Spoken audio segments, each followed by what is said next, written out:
কিংবা পেরিয়ার ইভির আবশ্যক যাই বলি, তিনি এমন একজন ব্যক্তিত্ব, সব থেকে লজ্জা এবং নিন্দার কথা যে পশ্চিমবঙ্গ নাকি এগিয়ে থাকা একটা রাজ্য ভারতের মধ্যে, অথচ লজ্জা, এখানে নাস্তিক আন্দোলন হয়, এখানে বিজ্ঞান আন্দোলন হয়, এখানে যুক্তিবাদী আন্দোলন হয়, অথচ এই আন্দোলনগুলো যারা করেন। এখন বক্তব্য রাখবেন লেখক, বিশিষ্ট লেখক এবং সমাজকর্মী সুরেশ কুণ্ডু মহাশয়। নিচে উপবিষ্ট মঞ্চের সামনে সমবেত বিশিষ্ট সুধীবৃন্দকে আমি অভিনন্দন ও ধন্যবাদ জানিয়ে আমি আমার কিছু নিবেদন রাখছি। ভাবনার পরিসরে অনেক কিছু থাকে, কিন্তু সময় এর সাথে তাল মেলাতে গেলে সেগুলো ঠিকঠাক মতো সবসময় হাজির করা যায় না। তার কারণ 3:30 থেকে শুরু হওয়া একটি অনুষ্ঠান প্রায় 5টায় পৌঁছেছে।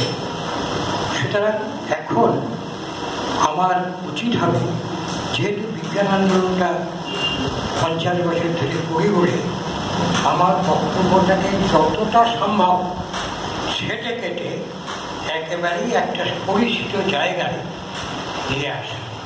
সেই কারণে যা ভাবা আলোচনা সেটাকে অনুসরণ করবে না, যা আলোচনা সেটা বাস্তবতাকে অনুসরণ করবে। বিষয়টা হচ্ছে এমন যে রামস্বামী পেরিয়ার কিংবা পেরিয়ার ইভির আবশ্যক যাই বলি, তিনি এমন একজন ব্যক্তিত্ব, সব থেকে লজ্জা এবং নিন্দার কথা যে পশ্চিমবঙ্গ নাকি এগিয়ে থাকা একটা রাজ্য ভারতের মধ্যে, অথচ লজ্জা, এখানে নাস্তিক আন্দোলন হয়, এখানে বিজ্ঞান আন্দোলন হয়, এখানে যুক্তিবাদী আন্দোলন হয়, অথচ এই আন্দোলনগুলো যারা করেন, 50 বছরের অভিজ্ঞতার দায়িত্ব নিয়ে আমি খুব খোলাখুলি কথা বলতে ভালোবাসি বলি, কখনোই মনে হয়নি যে ভারতবর্ষে, খণ্ডিত ভারতবর্ষের একটি মানুষ, যে গোটা দক্ষিণ ভারতের নাস্তিকতার জনক, সেই মানুষটাকে নিয়ে কিছু জানা বোঝা সামনে হাজির করা দরকার। সে অদ্ভুত, কি বিজ্ঞান আন্দোলন, কি নাস্তিক আন্দোলন এ রাজ্যে হয়েছে, হচ্ছে এবং হবে। এই কারণে বলি যে যা ধারা দেখছি, মানে ঘন্টার পরে ঘন্টা 50 বছর সেই তিক্ত অভিজ্ঞতা বললে আপনারা চমকে যাবেন যে নাস্তিক এবং বিজ্ঞান আন্দোলনের নামে কি হচ্ছে এই বাংলায়। আমি তা করতে যাব না, আমার কথাটা অত্যন্ত সংক্ষিপ্তভাবে রাখি। পেরিয়ার রামস্বামী, তিনি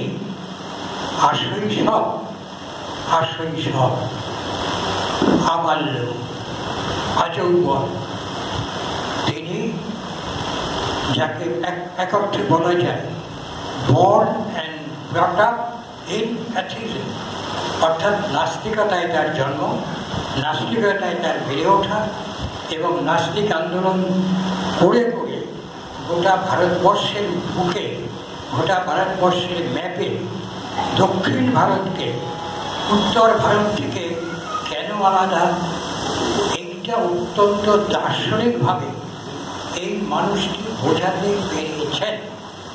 অখণ্ড ভারতে ছিলেন একজন মানুষ, আমরা তাকে বিপ্লবী স্বাধীনতা সংগ্রামী বলে জানি।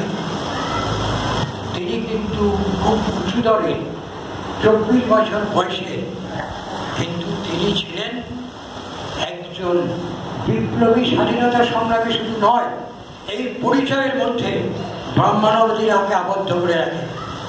উনি ছিলেন এক উঁচু দরের দার্শনিক। 23-24 বছরে গোটা বিশ্ব তাকে এই দুটো পরিচয়ে জানত, একদিকে বিপ্লবী এবং আরেকদিকে দার্শনিক, নাস্তিক দার্শনিক। অখণ্ড ভারত, ভারত যখন ভাগ হল তখন আমরা সবিস্ময়ে লক্ষ্য করলাম যে সংবিধানের গুণগান আমরা জানি, যে সংবিধান রক্ষার প্রতি মুহূর্তে প্রতিজ্ঞা নেই, সেই সংবিধানের মধ্যে প্রচুর গোলমাল আছে।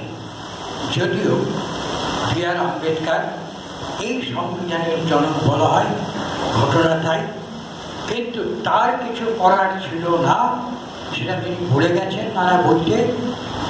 প্র্যাকটিক্যালি তাকে একটা ব্রাহ্মণ্যবাদী গুহ চারিদিকে ঘিরে রেখেছিল, ফলে সংবিধানে উনি যা করতে চেয়েছিলেন সম্ভবত সেটা করতে তিনি পারেননি বলে সংবিধানের 23, 25 এবং 372 ধারাকে আম্বেদকরের সংবিধান সেটাকে উড়িয়ে দিতে হয়েছিল রামস্বামীকে।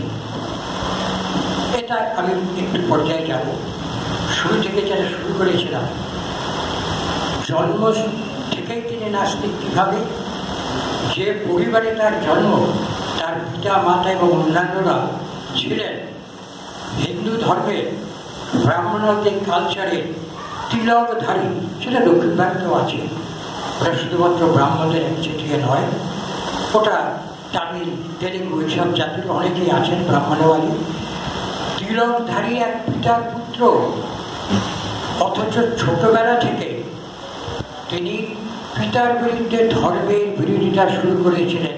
এইটা বলে পাঠশালায় তাকে পাঠানো হয়েছিল। পাঠশালা গিয়ে তার যে অভিজ্ঞতা এবং আম্বেদকরের অভিজ্ঞতা প্রায় সমান, কোনো কোনো ক্ষেত্রে রামস্বামীর অভিজ্ঞতা আরো তিক্ততর। কেন?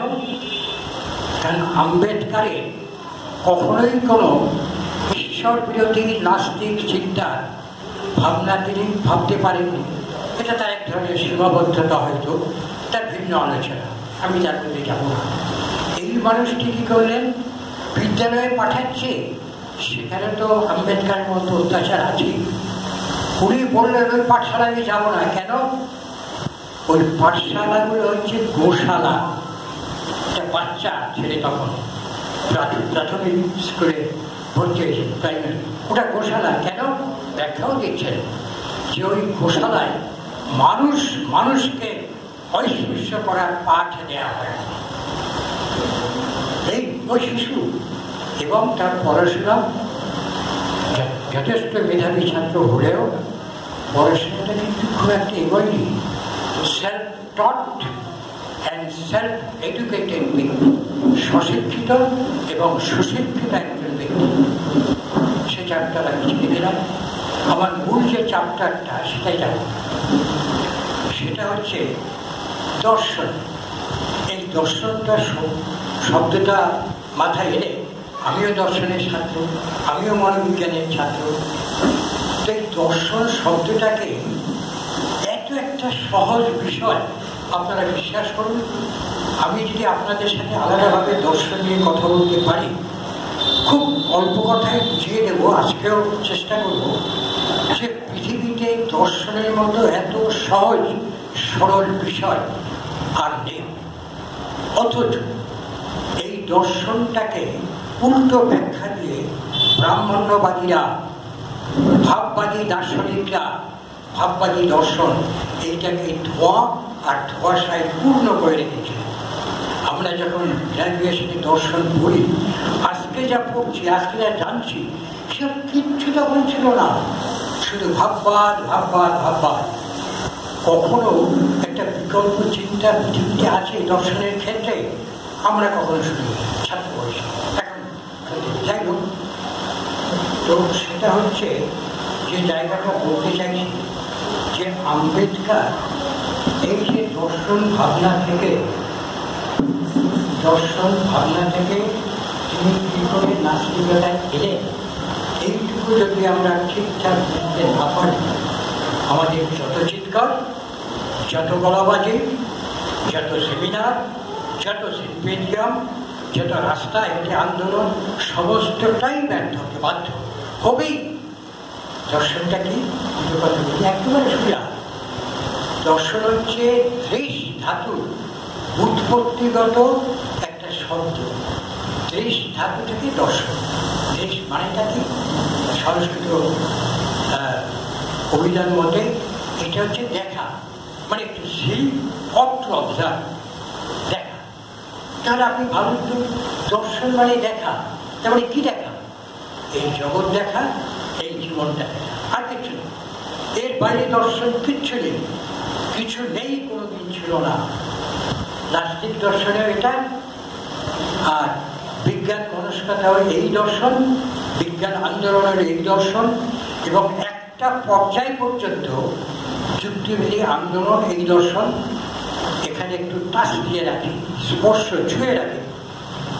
যুক্তিবাদ কিন্তু একটা লিমিটেশন আছে, এবং আজকে আলোচনা সম্ভব একটু শুধু টাচ দিয়ে গেলাম। যুক্তিবাদ 18 শতকে এসে মুখ থুকরে পড়ে গেল। তখন আর যুক্তিবাদ দিয়ে উত্তরণে নাস্তিকতার জায়গায় পৌঁছানো গেল না। কেন গেল না? ভিন্ন আলোচনা অন্যদিন। আজকে আমি শুধু মানে পেরিয়ার ইপির অবসানে দর্শন ভাবনা কিভাবে উত্তরণ ঘটেছে তার একটা ছবি দিচ্ছি। এগুলো ভালো হতো পিপি মডেলে যদি দেখাতে পারতাম, পাওয়ার প্রেজেন্টেশন। আমার কাছে সমস্ত ছবি, সমস্ত চার্ট আমার 50 বছরের সঙ্গে রয়েছে, সব করতে পারি। কিন্তু আমি নিজে একটি অন্তর্মুখ, আমি কিচ্ছু ভালো করে ফেসবুকে পোস্ট করা এবং পোস্ট দেখা, এটাও ভালো করে পারি। এটা আমার চরম অজ্ঞতা, যার জন্যে 50 বছরের বহু অভিজ্ঞতা, ছবি, চার্ট ইত্যাদি আছে। আমি কাকে নিয়ে করবো? অনেককে বলেছিলাম আমার এইসব কথাবার্তা শুনে এর মধ্যে নাকি আগুন, বিদ্রোহ, বিপ্লব, জ্বালিয়ে দাও, পুড়িয়ে দাও, পাল্টে দাও, উল্টে দাও, কিছু উপাদান খুঁজে পায়। কেউ কাছে ফেরেনি। যারা কথা দিয়েছিল নিরাপদ দূরত্বে অবস্থান করছেন, অথচ তারা নাকি নাস্তিক, অথচ তারা নাকি বিজ্ঞান এবং যুক্তিবাদী কর্মী। প্রত্যেকে আমি নাম ধরে ধরে বলতে পারি কারা কারা এইসব ভাড়া। যাক, আমি তার যাচ্ছি না। আমি আমার জায়গায় দর্শনটা বুঝতে চাইছিলাম। দর্শন মানে দেখা, এটা পেরিয়ার ওই শৈশবে বুঝেছিলেন, আমরা অনেক পরে বুঝেছি। দেখা মানে মনে রাখবে না, কিচ্ছু মনে রাখতে হবে না। দর্শনের শব্দেই কত শব্দ। দর্শন মানে দৃশ ধাতু দেখা, দেখা মানে কি? জীবনটা দেখা, জগৎটা দেখা, তার বাইরে আর কিছু নেই। কেন? অলৌকিক জগৎ বলতে কিছু নেই, ভাববাদী জগৎ বলতে কিছু নেই। বস্তুবাদী জগৎ, বস্তুময় পৃথিবী, এটাকে দেখা। আর সেই বস্তুগুলো আমার জীবনে আমি কিভাবে বেঁচে থাকছি সেইটা বোঝা। ফলে জগৎ এবং জীবনের যে পাঠ, সেটাই হচ্ছে দর্শন। যাই হোক, পেরিয়ার অবসানে তার দর্শন ভাবনার উত্তরটা আমি যেভাবে ভেবেছি আর কি, আরো অবাক হয়ে যাবে। ভারতবর্ষে এই নাস্তিক বন্ধুরা, এই যুক্তিবাদী বন্ধুরা কখনো আস্তিক এবং কখনো নাস্তিক এক আসনে বসে, যারা কোনোদিন নাস্তিক দর্শনের পক্ষে একটা কথাও বলেনি, বিরোধিতা করেছেন নাস্তিক দর্শনের বিরুদ্ধে, তারাও নাকি আমাদের পথপ্রদর্শক। আমি সেটাও একটু টাচ দিয়ে যাব। এরা কেউ নাস্তিকের বন্ধু নয়, এরা প্রত্যেকে নাস্তিকতার শত্রু। এবং ব্রাহ্মণ্যবাদ, ব্রহ্মবাদ, কত কিছু করে এরা সমাজে একটা পরিচিতি পেয়েছে। এবং আমাদের, আমরা যদি কিছু পড়াশোনা করি না, আমাদের এটা একটা সুবিধা অজ্ঞতার। পড়াশোনা করবো না, জানবো না, কথা বলবো, ফেসবুক করবো, বিপ্লবী সাজবো, কিছু করবো না, কিন্তু জানবো না। এই সুযোগটা নিয়ে কখনো মানে বিদ্যাসাগর এবং বিবেকানন্দ, রামকৃষ্ণ একই ছবি থাকে, কত আছে উল্টো পাল্টা ব্যাপার। যাই হোক, পেরিয়ার যে দর্শন ভাবনাটা সেখান থেকে এগোয় শুরু হয়েছিল প্রাচীন জনজাতি আদিবাসীদের প্রকৃতিবাদী দর্শন। অনেকেই হয়তো শোনা হয়ে ওঠেনি। আমাদের যে আদিবাসী জনজাতি, যাদেরকে আমরা বলি মানে মূল মানুষ, এদেশে মূল ভারতীয় মানুষ, তাদের একটা দর্শন ছিল প্রত্যেকটি আদিবাসী সমাজের, প্রত্যেকটি জনজাতি সমাজে জানা হয়নি, কেউ জানায়নি, বলেনি। এইখান থেকে দর্শনটা ভারতবর্ষে শুরু হয়েছিল আমাদের মূল্যবাসী। তার আগে এটা পড়ে আসি, তারপরে ওই আমাদের জনজাতি আদিবাসীদের দর্শনটা আরেক ধাপে গিয়ে হরপ্পা সভ্যতার বস্তুবাদী উৎপাদন, বৈদিক থেকে নাকি ভারতবর্ষের সভ্যতার শুরু। এবং যত পণ্ডিত ব্যক্তি আছে সব কাটার বই আমি পড়ে রেখেছি, আমার কাছে আছে, লাগে আমি চ্যালেঞ্জ করে প্রমাণ করে দেব। সব ভারতের সভ্যতার শুরু নাকি বৈদিক সভ্যতা থেকে। তার মানে অনার্য সভ্যতা, হরপ্পা সভ্যতা বাদ। এবং আমি দেখিয়ে দেব, বিজ্ঞান মঞ্চ করেন, বিজ্ঞান আন্দোলন করেন, সেই সব পণ্ডিতরাও বইতে এইসব লিখেছে যে ভারতীয় সভ্যতার শুরু বৈদিক সভ্যতা থেকে। তার আগে যে জনজাতির সভ্যতা, তারপরে হরপ্পা সভ্যতা, মেহেরগড় সভ্যতা, মেহেরগড়, হরপ্পা, এইসব সভ্যতার নাম ওরা বলে না। সে হোক নাস্তিক আর হোক বস্তুবাদী, আলোচনা করে দেখবেন, বলবেন জানেই না, বলবি দিবে, পড়েই না। তারপরে এলো হরপ্পার পরে এলো চারবাক, হরপ্পার পরে এলো দাক্ষিণাত্যের সভ্যতার প্রকৃতিবাদী দর্শন। রূপটা কিন্তু ওই আমাদের মানে আদিবাসীর মতো জনজাতি বেশ। তারপরে এলো ওই একই রুটে কোথা থেকে, আকাশ থেকে 4 ভাগ করেছে, 4 ভাগ থেকে শুরু করে 4 ভাগ আমাদের নাস্তিকতা পদ্ধতি। কোথায়? এটা মিথ্যে কথা নয়। 4 ভাগের বস্তুবাদটা হচ্ছে আদি বস্তুবাদ। তার আগে যে 3টা ধাপ ছিল সেটা কেন বলা হচ্ছে না, বলা হলো না? কারণ নিশ্চয়ই আছে। এবার 4 ভাগ এবং আজীবক নাস্তিক দর্শন। তারপরে এলো বা সমসাময়িক জৈন এবং বৌদ্ধ দর্শনের ঈশ্বর বিরোধিতার ধারা। এই কথাটা খুব তাৎপর্য। জৈন এবং বৌদ্ধ ধর্ম গভীর বিশ্লেষণে আমার কাছে বইপত্র আছে, আমি দায়িত্ব দিয়ে বলতে পারি, প্রমাণ করতে পারবো, এরকম ডকুমেন্টস আছে। এক সময় বুদ্ধদেব জাতিভেদ প্রথাকে সমর্থন করতেন, ডকুমেন্টস না জেনে কথা বলে প্রমাণ করে দেব। ফলে জৈন এবং বৌদ্ধ দর্শনের ঈশ্বর বিরোধিতার ধারা, মানে জৈন এবং বৌদ্ধ যে অবদানটা রেখে গেছেন আমরা আজও স্মরণ করি, করবো চিরকাল, সেটা হচ্ছে ঈশ্বর মানি না, কিন্তু ঈশ্বরের বাইরে জাতিভেদ সাইলেন্ট। আচ্ছা, যখন শ্রমজীবী শূদ্ররা বাঁচার লড়াই করছে সাইলেন্ট, কোথাও পাবেন না। বৌদ্ধ দর্শনের কোথাও পাবেন না। জৈন দর্শনের উল্টো কথা বলা হয়েছে, আরে পিতৃ মারলেও তো পাপ হয়, তুমি কেন বিদ্রোহ করতে জানে? সব ধর্মগ্রন্থে আছে, ধর্মগ্রন্থ। তারপরে লোকায়ত দর্শনের ধারণা নিতে হয়েছে, আমি লোকায়তকে। তারপরে যেটা বন্ধু বলছিলেন দাদা, সেটা হচ্ছে শুনেছেন কোনদিন রাশিয়ায় গিয়ে, রাশিয়া অনেকে গিয়েছিলেন, রাশিয়া রাহুল সামরিতাইন গিয়েছিলেন, ডিডি গোস্বামী গিয়েছিলেন, ডিডি গোস্বামীর বাবা তিনি গিয়েছিলেন, অনেক অনেক স্কলার রাশিয়ায় গিয়েছিলেন। একমাত্র আমার দাভট্টা, এই আমার রামস্বামী, তিনি রাশিয়ায় গিয়ে এতটা মুগ্ধ হয়েছিলেন, একাধারে নাস্তিকতা, আরেক হাতের বস্তুতান্ত্রিক দর্শন। তিনি আবেদন করেছিলেন রাশিয়ার সরকারের কাছে যে আমাকে রাশিয়ার নাগরিকত্ব দেওয়া হোক। ভারতবর্ষে তৃতীয় কেউ নেই যে রাশিয়ার নাগরিকত্ব তিনি চেয়েছেন, পাননি। অনেক সংক্রান্ত, এখান থেকে ব্রাহ্মণরা কলকাঠি জেলে ওটা বন্ধ করে দিয়েছে। যাই হোক, তারপরে দক্ষিণ ভারতীয় নাস্তিকতার জনক হলেন তিনি।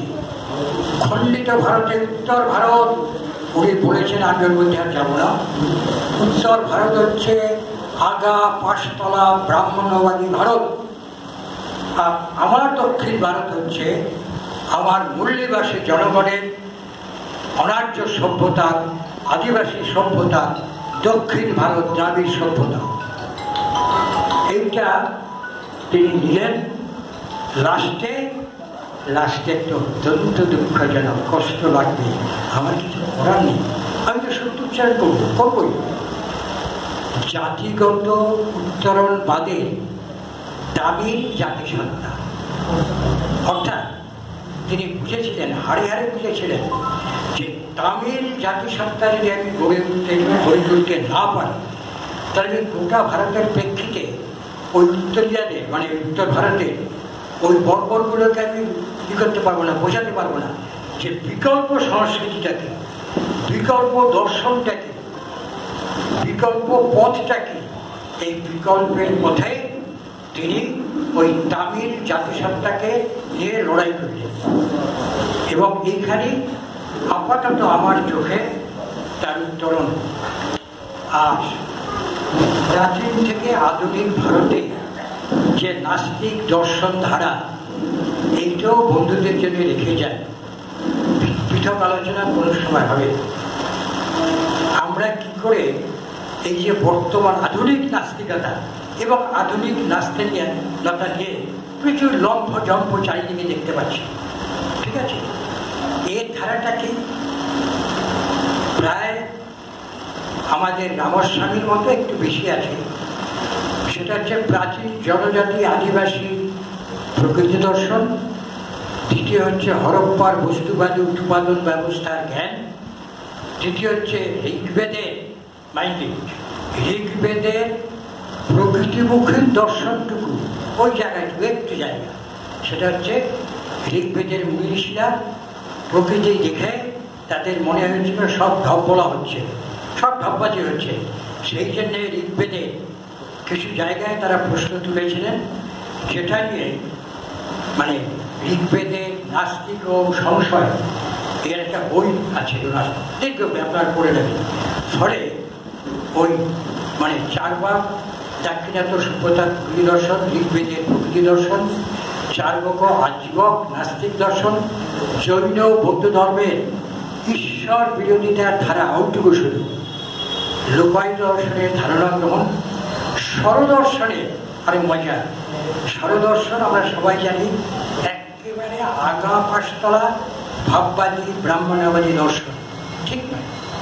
গভীর পড়াশোনায় দেখা যাচ্ছে যে স্বরদর্শনের মধ্যে তারা ওই ব্রাহ্মণবাদী মানে চাপাচাপি এবং অত্যাচারের মুখে পড়েও স্বরদর্শনের মধ্যে অনেক দর্শন এখানে ওখানে ঈশ্বর মানি না বলে পরিষ্কার করেছে, পরিষ্কার, আমি সে আলোচনা যাচ্ছি না।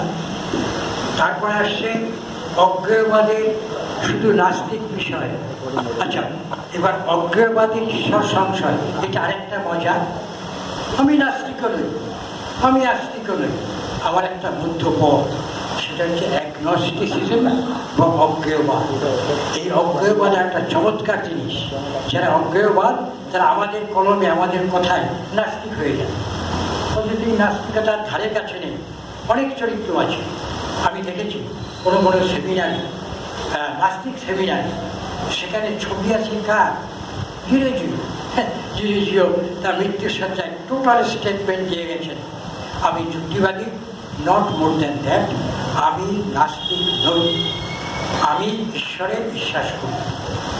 সেটাও কোনো কোনো মঞ্চে আরো অনেক ছবি উঠে যায়, ঠিক আছে? যাই হোক, তো লাস্টে উনি ভারতীয় দর্শন, মার্ক্সবাদ এবং সাম্যবাদী দর্শনে এসে থামলেন। আর তারপরে একটা দর্শন আছে, সেটা আবার আজকেই একজনের ফেসবুকে লিখছে, মানবতা।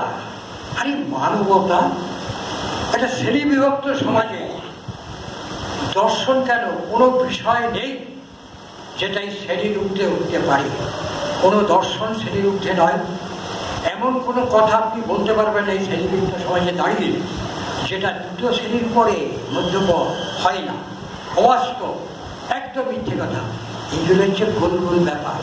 নাস্তিক আন্দোলনটাকে শেষ করার জন্যে আজকে আমি ফেসবুকে না পেরে পোস্ট করেছি যে নাস্তিকতা আক্রান্ত। পরের লাইনটি হচ্ছে ভেতর থেকে দুর্গ দেওয়া।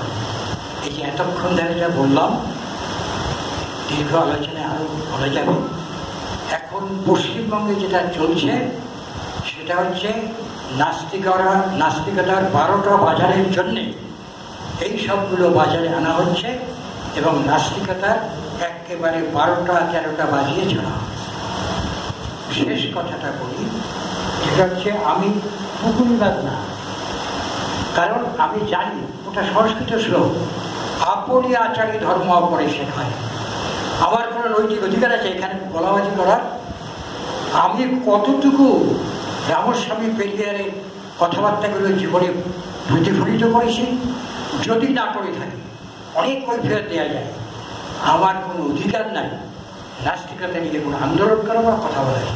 সেইটুকু আমি কয়েকটা ছবি দেখাবো যে বহু 50 বছর ধরে এই রামস্বামীর পথে আমি ব্যক্তিগত জীবনে উনি যা যা করেছেন আমি ঠিক তাই তাই করে আমার সীমিত সামর্থ্যে, আমার পেছনে কোনো দল নেই, আমি কোনো দলে ভিড়বো না, ভিড়িয়ে কোনো দরকার নেই। আমি একাই লড়াই করবো, সত্যটা বলে যাবো, শেষ করে দেবো।